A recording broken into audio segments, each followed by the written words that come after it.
With all our hearts, we pray and ask, God bless Anambra, God bless the shining light that we bear. We're the only ones to make her brighter, the only ones to make her better, the only ones to make Anambra shine. With our sweat and blood, we breath of our life. Hello and welcome to another episode of iWitness. For those of you who have been watching our program, you know that what the iWitness crew tries to do is to bring you informative and relevant facts about the happenings in Anambra State. And today we have the pleasure of talking to the Executive Secretary, Anambra State Primary Healthcare Development Agency, Dr. Mrs. Chioma. Thank you so much, Madam, for being with us on the program. Thanks for having me. Anambra State Primary Healthcare Development Agency. What is it all about? When was it established? Okay. Anambra State Primary Healthcare Development Agency was created in the year 2015, when the bill for its creation was signed into law by His Excellency Chief Dr. Willie Obiano, and that heralded the coming of the agency.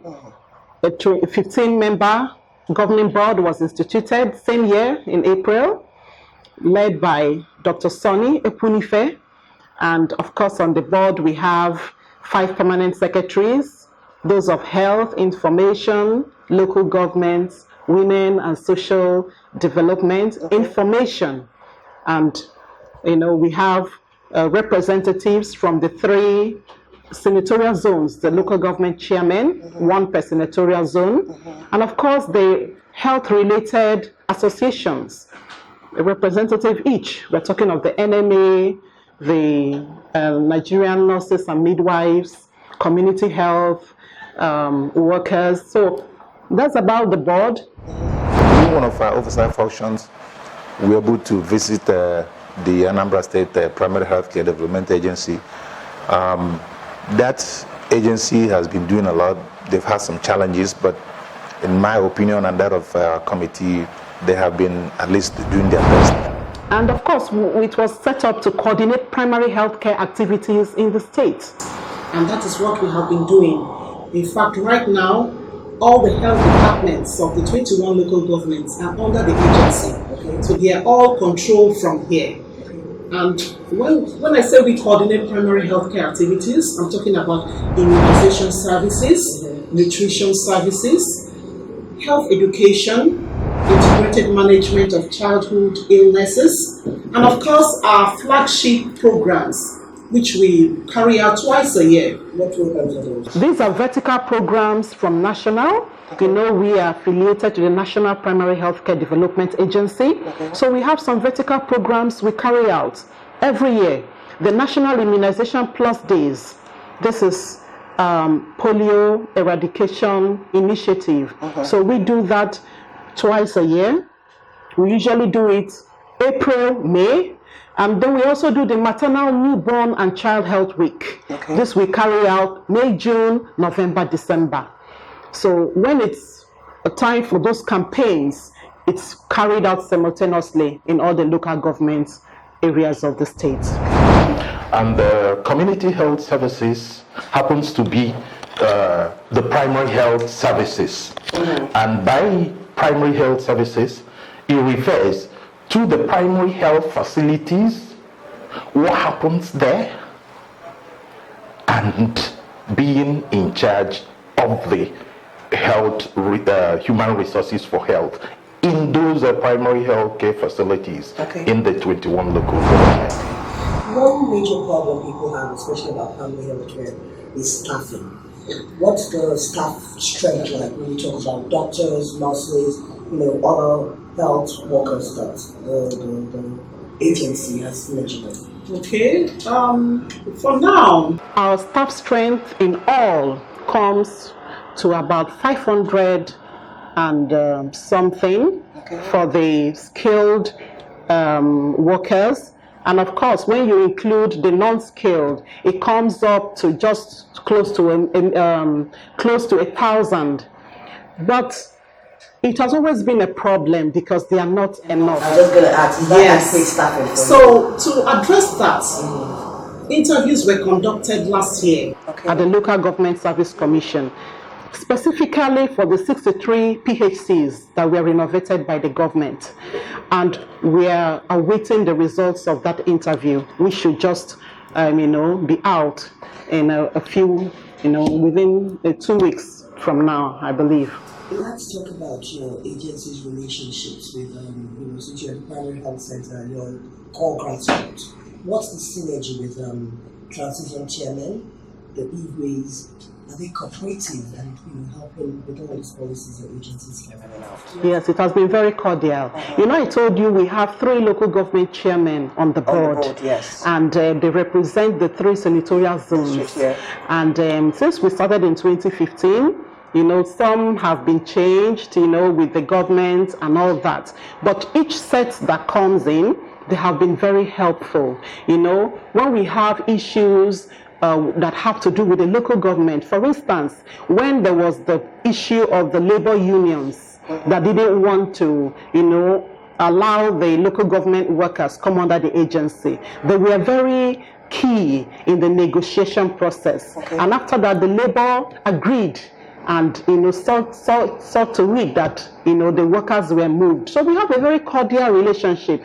Even the Igwes, of course, we have what we call the ward development committees. What's that? Every community has a ward development committee. What we are doing now is 1 PHC per ward, where every political ward would have 1 functional PHC. In political ward. So each ward has a ward development committee, headed by a ward development committee chairman who is a member of the community. So the Igwe is the patron of that committee. So they help us a lot, especially when we have campaigns, we want to disseminate information to the community. They have been very helpful. And we also, from time to time, pay advocacy visit to them. We just paid an advocacy visit to the Igwes at their last meeting. The meeting in April this month, and we went to sensitize them on the need to, provide security for the PHCs. Some of them don't have perimeter fencing. So we're just appealing to them, advocating to them to see if they can also channel the 20 million Choose Your Community project to the perimeter fencing of some of these primary health centers. So we have a very good relationship with them. That's great. The relationship is working hand in hand. The agency in our nature south local government is doing their work very well with their landlord. And if you look at the way things are going in the facilities we have in our nature south local government, the state government in its wisdom and desire to take health down to the grassroots has done quite much in our nature south local government health system, primary health system. A couple of weeks ago, the state government donated so much to the primary health offices in our nature south local government. And you've mentioned the immunization programs that you carry out, but I'd like us to talk more extensively on it, especially as it deals with the rural population. What's it like in terms of sensitization, response of parents to the immunization, and then how do you get those immunizations actually done to prevent children from killer diseases? Yes, we have a very robust immunization department in the agency and in the LGAs. At the agency level, we have the HOD disease control and immunization, while at the local government level, we have the local government immunization officers, the LIOs. Of course, we have the state immunization officer. So we work very closely with them. I'm sure you are aware that Anambra State came first in immunization. In 2017, Yes, I was we going did. to ask you, And we'll talk about that. received that award, That's great. last year. So we make sure we carry out adequate sensitization to mothers, families, wherever they are. When we do the polio campaigns, we actually go from house to house. I know you would have seen some of our, vaccinators going from house to house to make sure no child is missed. And of course, at the PHCs, the primary health centers, they all have the days for their immunization, the routine immunization. This is carried out every week. When we do campaigns, we just do it for, say, 4 days. But what we do, routine immunization, is very robust. Every health center has the days they carry out their routine immunization. For instance, they can say we do it on Wednesdays or we do it on Fridays. Some do it on Tuesdays, but it's a weekly thing. Yes. And then we also have outreaches. To make sure that those women who, for one reason or the other, can't bring their children to the health center, we take immunization to them. So we also do outreaches once a week. So we have to go into the, inner communities. And of course, Anambra has had to reach areas. It does. So that is the extent we go. Sometimes we go on speedboats. Sometimes we use the paddle canoes to make sure we reach every child. Anambra performed very well in immunization. 2016-2017, Anambra State came first. This agency had been on board then. Last year, 2018, during the survey that was done, Anambra came second. Behind Lagos, who has 80%, Anambra has 76%, solely because of one small thing or the other.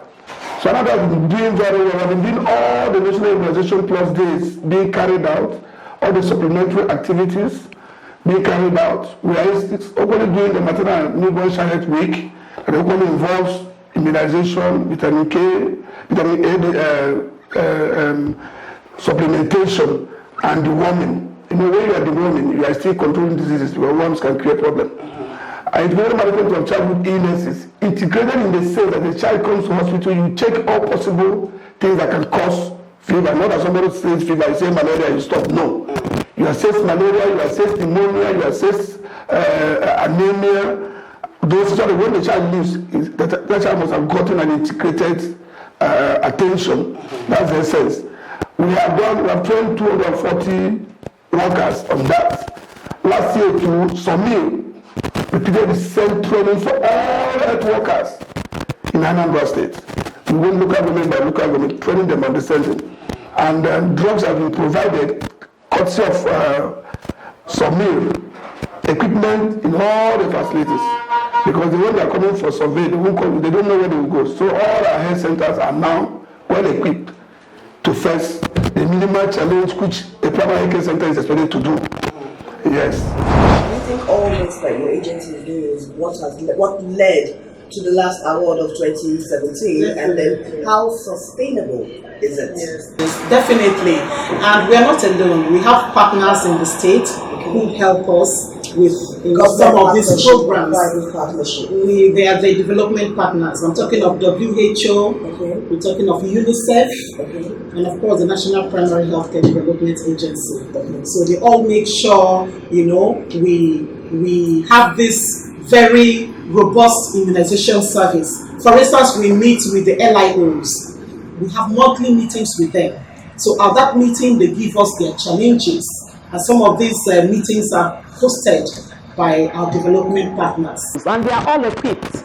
They all have the laptops they use in sending their reports and their data. So we are very happy we have a very robust immunization service, and we hope to improve on it. We have a well-coordinated unit, and all the 5 aspects of reaching every community as far as immunization is concerned, we are doing it here. Number 1 is supportive supervision to facility. We carry out supportive supervision every week to see how the health workers, how they are giving out the immunization to the people. And if there is any gap, we fill it immediately. Then another one is increasing access to immunization. Here we coordinate the facilities, help them to plan for fixed sections and also for outreach sections. And not only that we help them to plan, we also follow them up to ensure that the planned fixed posts and planned outreach are conducted. Then another one is linkage to the community. We have a linkage in all the wards, the ward WDC chairman, that is ward development chairman, the village development chairman, all these people, they help us in making sure that the community have access to immunization in terms of adequate sensitization. Then another one is monitoring and using data for action. As you can see in the board, every month we monitor our progress, and if there is high dropout rate, that will now inform us to increase our supportive supervision to know what is actually happening in the field. Generally in Nigeria, one of the major issues hospitals have, primary health centers have, is being under-equipped, understaffed. What's it like in Anambra State? Okay, in Anambra State, we have equipment. The state procured some for the 63 PHCs. Okay. They were provided with basic furniture, basic equipment. We're talking of the sphygmomanometer for blood pressure readings, of course, the delivery table, the drip stand, basic furniture. Then we also provided refrigerators and the keke ambulance, the tricyclic ambulances. And this has helped a lot in the referral, referral of the sick, to referral centers. So the government has started, and we also have partners who are also helping us. For instance, the Saving 1 Million Lives program in the state also equipped a lot of health centers. And drugs too. We also have the drug revolving fund, which we inherited from the Local Government Service Commission, who were in charge of the PHCs before we took over. Okay. So these are some of the things we do to make sure we have equipment in our health centers. The agency has done a lot, in fact. What we are doing here now is far better different from what we have been experiencing or doing before. Everything is here, and we run here 24 hours because we have this generator. There is fridge, there is other equipment that are supplied to us. We use them effectively, unlike before we used improvise, but now we no longer use improvise. Throughout my I was very grateful. Basic equipment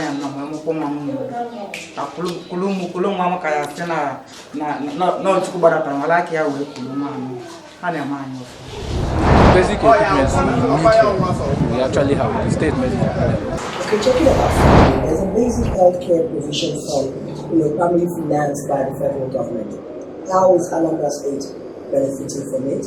And then if they are, how is it being dispersed to the primary health centers? Okay, so we are very happy. Anambra State is one of the states to benefit from the basic healthcare provision fund. Okay. And it was because of our eagerness. We are very lucky to have a governor who is very dynamic, and he made sure we met the criteria required for enlistment into the basic healthcare provision fund. For instance, you have to have functional primary healthcare development agency before you can qualify to be shortlisted. And of course, the agency is functional. A good leader, things fall in place. The executive secretary is leading by example, and if you talk about primary health care services, the quality has greatly improved. What do I mean? There has been supplies from the agency, the state to the agency. About motivation, the workers are well motivated. You see, sometimes when you can't actually quantify what motivation can do. Of course, we have heard about the awards Anambra State has been winning in PSC. So because of the impact the PSC is having at the PSC level, the quality of services is good. All the things we do at this level perfect. And patronage. People are now beginning to see primary health as the first point of entry in the health system. In terms of having a functional office, having the local government staff under the agency, these are ways states are assessed. So not all states qualified. So we are indeed very lucky that Anambra State qualified. And of course, the fund is 1% of the consolidated revenue of the Federation. It's going to primary health care and of course the state health insurance scheme. So that is also a plus for the government because these two things were on ground that made Anambra State to qualify. So these funds are going to go directly to the primary health centers. They're going to, primary health centers are going to have 45% of the fund, while the health insurance is going to have 50% of the fund. Then 5% of the fund is going to be reserved for emergencies. Health emergencies like flooding. We just had flooding sometime last year. Things like that. And of course, some other states that do have insurgency and what have you. So 5% of the fund has been reserved for emergencies. So we hope the funds will be rolled out as soon as the current year budget is being implemented, and we are expecting the funds to come. Basically, human beings are what you eat. Let's talk about nutrition now. What does the agency do in terms of, I know you said you have a yearly program you do for nutrition. So how do you educate pregnant mothers, nursing mothers on the right form of nutrition for themselves, their unborn babies, and then the family subsequently? Yes, of course. We always make use of every opportunity we have with mothers to give them health talks and food demonstration, which is very important. So we also make use of the state nutrition officer and of course the local government nutrition officers. They have done the LGA and of course the OICs. So during the health talk given during the antenatal, mothers are encouraged, they are taught on proper nutrition, especially for pregnancy and of course for their babies. And we always look out for children under 5 because they are the vulnerable age group. So we have to demonstrate. We don't just teach them, we do food demonstration. How you can you can enrich, for instance, the pap, the cornmeal. We enrich it with ground crayfish, oil, which is important, the palm oil for vitamin A. We make sure we, add some soya. We show them how to prepare. Why we do this is because these things are readily available and they are not very expensive. These are things they can buy in the market and prepare at home to make sure the children are nourished. But when we have severely malnourished children, we also have clinics for them. We are very lucky. We benefited from the ready-to-use therapeutic feeds. We have a lot of them in stock. So when we find out a child is malnourished, there is a tape we use, the MWAC tape, mid-upper arm circumference. We, put it around the child and we measure. So when we find the child is severely malnourished, we place them on the ready-to-use therapeutic feed, and that has helped a lot. It's all about what you eat to get the best of nutrients in your body, in your system.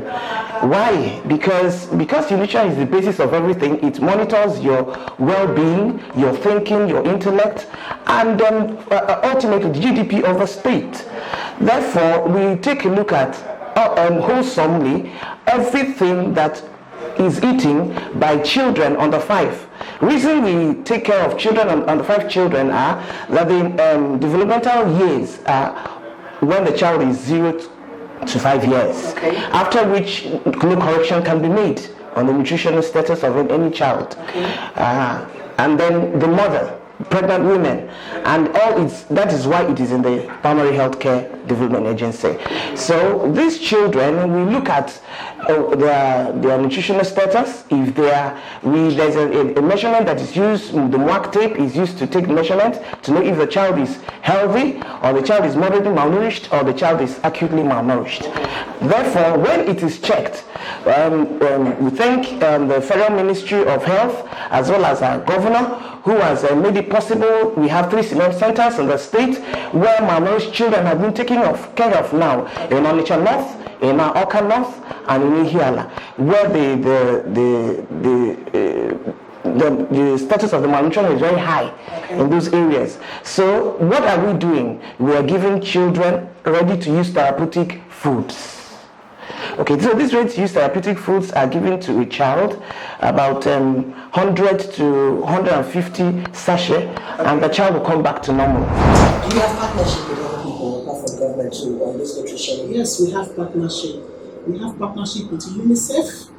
In fact, they trained some nutrition officers on the use of this ready-to-use therapeutic feeds. And of course, the Federal Ministry of Health, they gave us a lot, about 10,000 cartons of ready-to-use therapeutic feeds. So we are doing very well in the area of nutrition. I know that gradually, the death rate in maternal during childbirth has significantly reduced. Maternal and neonatal child health care, what's the agency doing to create more awareness, further enlightenment? Because I know some people still prefer, especially in the rural areas, the traditional midwives. What's the response and synergy to women using the primary health center for neonatal births? We are really very happy that we have those low maternal mortality indices, because the average woman in Anambra State gives birth in a health center. Okay. So for those ones that, for one reason or the other, maybe they live in the hard-to-reach areas that still patronize the traditional birth attendants. Yes. We always pay sensitization visits to the traditional birth attendant, the TBAs. Some of them have even been trained under the Saving 1 Million Lives programs, because we know they exist. So we have to teach them things about hygiene and what have you, and referral, which is most important. When you see a woman with obstructed labor, please refer. Okay. Don't take on all women. There are some who need care. So I will urge them to refer them early enough. Okay. So these are some of the things we do. We know they exist. So we know some of those women, and we also, go to them, see where they are, advise them on their hygiene, while we also sensitize the women on the need to do their antenatal in the health center and their deliveries in the health center. So that is what we are doing in that. I'm